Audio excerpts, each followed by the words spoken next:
Welcome back to the Museum of Cornish Life. Today we're here to examine the Egyptian Cabinet, which is tucked away at the back of the Victorian Classroom. Something until recently I didn't really know was here, so yeah, it's as much as new to me. I'm Julia, one of the volunteers doing a research project on looking at hidden stories that is under the title of Under the Eaves, and this is Tasha. She's the archaeologist, if you like, finds officer with the museum, and she's going to then talk about some of the objects in here. So I'm going to tell you, I guess, the story of what I know about this, and if we can get Nina to come in and point to this label. If you see there, the Egyptian Cabinet with the donations by Miss Margaret Taylor of the Manor House, Red Ruth. And on kind of digging through the different layers of this story, I really want to tell the story of three quite possibly fantastic women. First, and I'm going to kind of go back in time. So the first of which is Miss Margaret Taylor of the Manor House, Red Ruth. I know nothing about her. Let's be clear to start at the beginning with her.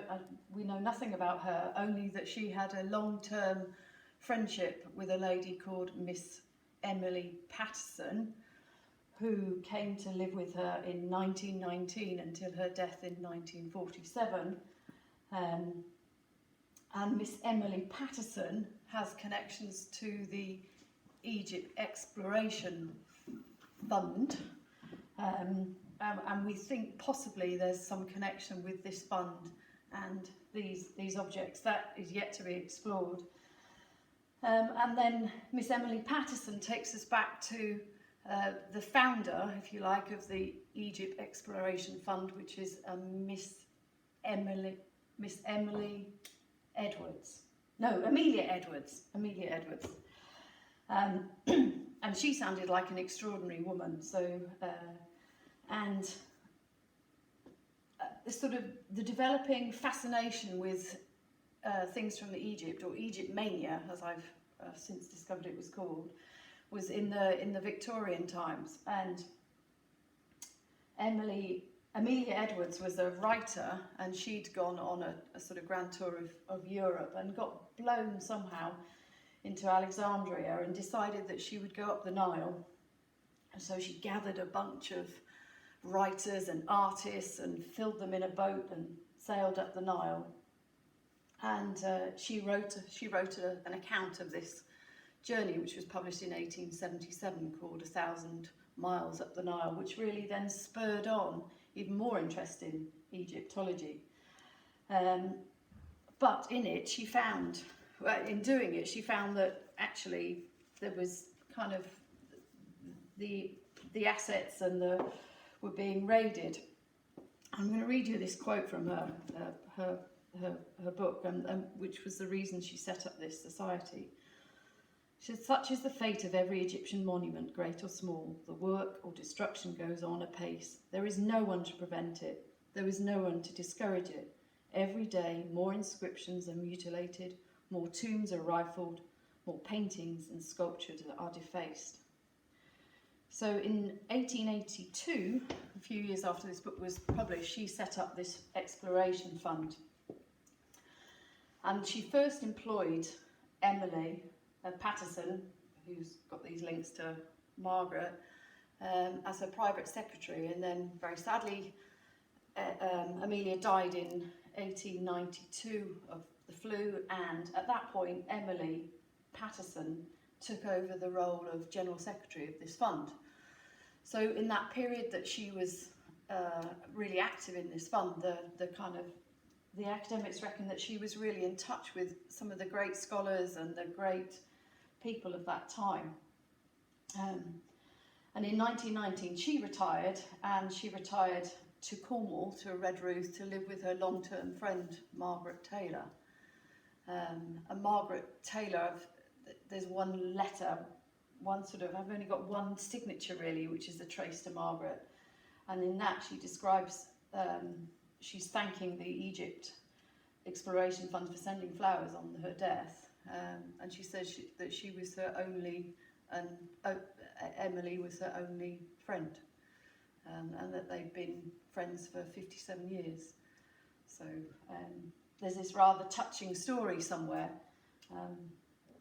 and some of these items, we're not really sure which yet, have connections back to this society. So I think I'm now going to hand over to Tasha and take this responsibility of propping up the case to talk about some of the objects. Yeah, so thank you, that was really interesting. So I'm just going to talk about a couple of the objects that perhaps are quite familiar to the audience from museum collections around the world. So here we've got some Scarab Beetles, and the scarab is quite a religious significance in ancient Egypt because they thought it linked to the sun god Ra and the way he rolled the sun over the horizon, like the dung beetle rolls, and it just sort of symboled like eternal life. And then also the god Papyri was also depicted sometime with a beetle head. So they're very religious significance, and they were often seen. You often see them a lot smaller than this example here because they are mostly carried around as amulets. I particularly think that this example is a funerary example of a scarab because they were often placed on the chest of the mummies. And you can see these little holes here where they would have been placed on the front and sewn to the mummy case. So they're really interesting artefact, and sometimes they're also inscribed on the bottom with the name of the owner, and prayers and things are often inscribed on the back. And so moving on, we also have some other amulets around. So you can see we've got the eye of Ra here, and then an eye of Horus, and these again were symbols of power and warding off evil to protect the living.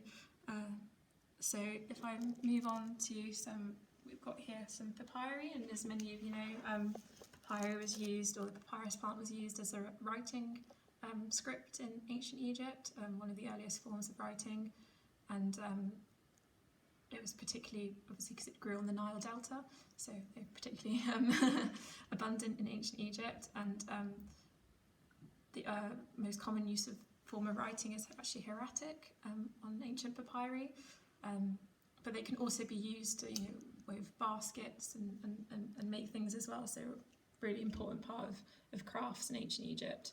Going back to the funerary side, we have some Shabbatees here, or Shabbatees, which I won't go into too much detail because they actually have quite a interesting development of the way that they look and the way that they were used for. Are these figurines? Yes, these figurines here. And they were often used, so that originally they were just used as a sort of embodiment of the person that it was in the tomb. So there's a bit more of a likeness. So there'd only be a couple of more figurines, so it's a bit more of an intimate relationship. And then I think it's towards the New Kingdom dynasty that they became a lot more sort of mass-produced, and there would be, most tombs would have a total of, I think it's 401 Shabbatees, so 365, so one for each day of the year, and then one for each every 10 Egyptian days, so 401 in total. And then they were used as sort of slaves in the underworld for the royal figures who couldn't think to do anything by themselves in the afterlife. So that's why they're often seen carrying tools, like for farming and etc. And these again are often sometimes engraved with the name in hieroglyphs of the individual or the owner of the deceased, but also sometimes they're also engraved with a verse from the chapter 6 of the Book of the Dead. And so I'd have to research a bit more into what these actually say, because I can't tell by looking at them. So again, if I move on to some of the things at the other side of the cabinet, we've got some cartonnage there, which is like a plaster cast from the mummy basis. It's made of linen and papyri, and then plaster as well. And you can see there that the figure is holding the ankh, which is another symbol that you might recognise from ancient Egypt. It's very common symbol to see, probably one of the most famous symbols that we associate with ancient Egypt, and that's a symbol for life. Yes. So that's a symbol for life. I mean, it was the hieroglyph way of writing life, so that's what it becomes to symbolise. And he's also holding a was scepter. So that's actually sort of a stylized scepter where he's got a stylized head of an animal, and then at the bottom it's forked. And again, that sort of means power and dominion and protection. So that's what I've seen on funerary artifacts. And then the last thing I'm just going to draw your attention to is this cast of Akhenaten, because even though you might not recognise Akhenaten, Which one's that? oh sorry, right at the end, Oh, this one here, even though you might not recognise the name Akhenaten, you'll recognise, I'm sure, Tutankhamun. Yeah. And it's believed that Akhenaten is the father of Tutankhamun.